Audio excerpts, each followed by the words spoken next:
Last lecture में हम लोग डायोड करंट इक्वेशन पढ़ चुके हैं। इसमें एक छोटा सा टॉपिक है डायोड रेजिस्टेंस, उससे अगला उसको कवर करते हैं। Diode resistance, we all know what is resistance. Resistance is something which is offering obstruction to the flow of charge. Flow of charge can be of AC type or DC type. On the basis of that, we can have DC resistance or AC resistance in forward mode. So classification की बात करते हैं. Diode resistance मतलब diode के current को oppose करने वाला activity, oppose करने वाली property is diode resistance. Okay, so diode resistance के मेरे पास दो टाइप्स हैं, फॉरवर्ड रेजिस्टेंस और बैकवर्ड रेजिस्टेंस. नाम से समझ में आता है. फॉरवर्ड रेजिस्टेंस जो फॉरवर्ड मोड ऑफ ऑपरेशन में मिले, बैकवर्ड रेजिस्टेंस जो बैकवर्ड मोड ऑफ ऑपरेशन में मिले. ठीक है, फॉरवर्ड रेजिस्टेंस को अगर बैकवर्ड रेजिस्टेंस के साथ कंपेयर करें तो एक पॉइंट निकल करके आता है जो आपको पता होना चाहिए. फॉरवर्ड मोड में हम लोगों को कंडक्शन मिलता है और रिवर्स मोड में ब्लॉकिंग मिलती है ना. तो कंडक्शन जहां होगा वहां रेजिस्टेंस बहुत कम होगा, ब्लॉकिंग जहां ज्यादा होगी वहां रेजिस्टेंस भी ज्यादा होगी, यानी कि जहां कंडक्शन नहीं है वहां रेजिस्टेंस ज्यादा होगी. तो backward resistance is very large in comparison to forward resistance. ठीक है, backward resistance is very large. अब बात करते हैं फॉरवर्ड रेजिस्टेंस की, क्योंकि हम बात कर रहे हैं कंडक्शन मोड की. ठीक है, तो कंडक्शन मोड की बात करते हुए दो तरह की फॉरवर्ड रेजिस्टेंस हमारे पास आती है. जब कंडक्शन हो रहा है तो उस कंडक्शन को अपोज करा जाएगा, अपोज करा जाएगा तो रेजिस्टेंस निकल करके आएगी. जब अपोज करेंगे कंडक्शन को तो कंडक्शन के ऊपर डिपेंड करता है. कंडक्शन अगर डीसी सॉर्ट ऑफ है, डीसी काइंड ऑफ है, तो आपको डीसी रेजिस्टेंस मिलेगी, उसको स्टैटिक रेजिस्टेंस भी बोलते हैं. अगर कंडक्शन एसी ऑल्टरनेटिंग नेचर का है तो आपको स्टैटिक नहीं, आपको डायनेमिक रेजिस्टेंस मिलेगी, जिसको हम एसी रेजिस्टेंस बोलते हैं. ग्राफ में सीखते हैं, समझते हैं कि डीसी रेजिस्टेंस कहां है और एसी रेजिस्टेंस कहां है. ठीक है, diode can work for both DC and AC, इतना तो पता है. जो हमारी डायोड है ऑल्टरनेटिंग करंट के लिए, ऑल्टरनेटिंग ऑपरेशन के लिए, एसी के लिए पॉजिटिव हाफ के लिए कंडक्ट करती है, नेगेटिव हाफ के लिए नहीं, है ना. तो डायोड का कंडक्शन हम लोग देखते हैं. इस पॉइंट को, ओरिजिन पॉइंट को O मान लिया.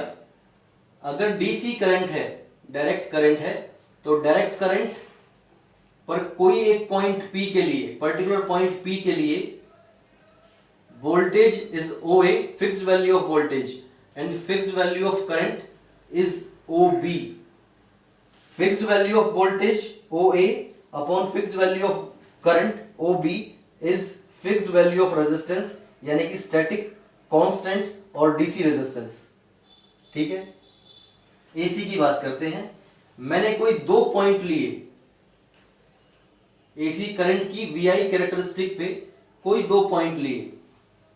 इन दो पॉइंट्स के बीच में चेंज इन अप्लाइड वोल्टेज, मैं इसको मार्क कर देता हूं, change in applied voltage del V या DV, change in applied voltage O, ये टोटल माइनस ये, तो ये वाला जो पोर्शन है that is DV, del V, इसको DV भी लिख सकते हैं, चेंज इन वोल्टेज. और चेंज इन वोल्टेज के कॉरस्पॉन्डिंग मिलने वाला change in current, this change in current is alternating resistance और एसी रेजिस्टेंस और डायनेमिक रेजिस्टेंस. ठीक है, ये रेजिस्टेंस है डायोड का. लेकिन डायोड हमारा पीएन जंक्शन मटेरियल है, पीएन जंक्शन डिवाइस है. तो पी टाइप और एन टाइप को जब हम लोग पास लेके आते हैं तो एक जंक्शन बनता है जिसे हम कांटेक्ट पॉइंट भी बोलते हैं. उस कांटेक्ट पॉइंट का भी अपना एक रेजिस्टेंस होगा. कांटेक्ट पॉइंट के पोटेंशियल को हम लोग बैरियर पोटेंशियल बोलते हैं, V0 या VB से रिप्रेजेंट करते हैं. और कांटेक्ट पॉइंट की रेजिस्टेंस को हम RB यानी कि बैरियर रेजिस्टेंस के नाम से जानते हैं. Total resistance of AC type should be equal to diode resistance plus barrier resistance. This is total resistance or total AC resistance or total AC forward resistance of diode. ठीक है sir, numerical भी आता है इसके ऊपर, तो जितने लोग यूनिवर्सिटी के लिए प्रिपेयर कर रहे हैं, यूनिवर्सिटी एग्जामिनेशंस के लिए प्रिपेयर कर रहे हैं, उनके लिए स्टैटिक रेजिस्टेंस का फॉर्मूला क्या होगा? ईटा वीटी, व्हाट इज वीटी?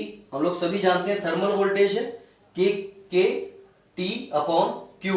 के is Boltzmann constant, Q is charge on electron and T is operating temperature which is generally room temperature, that is 300 kelvin. उसके लिए वीटी की वैल्यू फिक्स्ड है जो कि नियरली इक्वल टू 26 मिलीवोल्ट मिलती है। ठीक है, eta is 1 for germanium, 2 for silicon. तो नीचे का वैल्यू क्या है? That is going to decide the value of R. I naught E की power V upon eta V T. बस सर -1 भी तो आता है, -1 भी आता है जब हम डायोड करंट इक्वेशन पढ़ते हैं, है ना, डायोड करंट इक्वेशन। लेकिन हम डायोड करंट इक्वेशन रेजिस्टेंस का फॉर्मूला पढ़ रहे हैं। इसी को अगर मैं थोड़ा और आगे लिखूं तो eta V T upon I plus I naught लिख सकता हूं। और ये आई प्लस आई नॉट जो है डायोड करंट इक्वेशन से आया है, जो कि हमने लास्ट लेक्चर में पढ़ी है, डिस्क्रिप्शन में लिंक है। ठीक है, this is diode resistance, diode resistance की थियरी और डायोड रेजिस्टेंस का फॉर्मूला फॉर न्यूमेरिकल। क्लियर? इसके बाद अगले लेक्चर में हम लोग कैपेसिटेंस पढ़ेंगे डायोड की, जो कि 2 तरह की होगी।